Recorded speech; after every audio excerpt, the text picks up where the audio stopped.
Terzi Salvatore, il presidente di questa società Colip, nel 1990 ha avuto un'idea, quella di unire il freddo al processo di panificazione.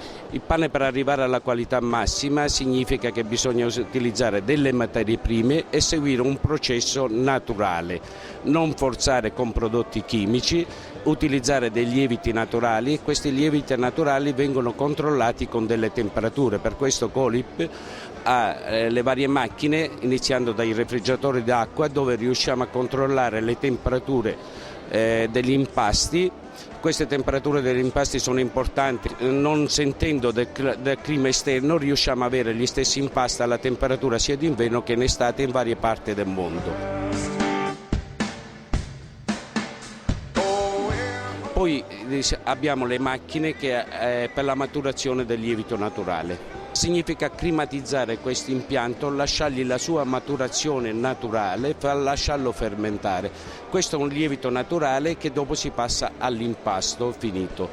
Una volta fatto l'impasto finito si formano questi pezzi di pane, sempre rispettando le varie fasi, si va dentro una cella di ferma lievitazione dove con questo tipo di impianto l'utilizzatore, il panettiere, riesce ad avere delle lievitazioni molto lunghe, cioè a lavorare tutti i lieviti, e in più si riesce a programmare anche gli orari di infornamento.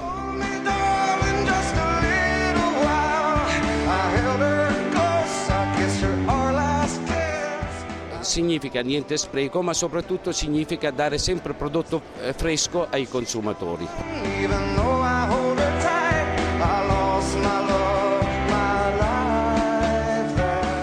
Tecnologicamente siamo stati avanzati anche sul risparmio energetico.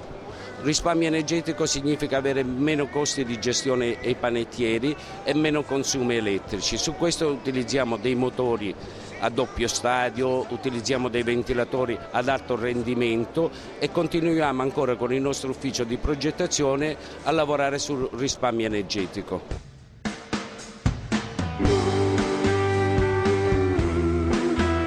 Noi abbiamo clienti che si sono fidelizzati e continuano a lavorare insieme con noi perché noi forniamo, essendo dei tecnici e non dei commerciali, noi trasmettiamo la nostra esperienza al mondo della panificazione.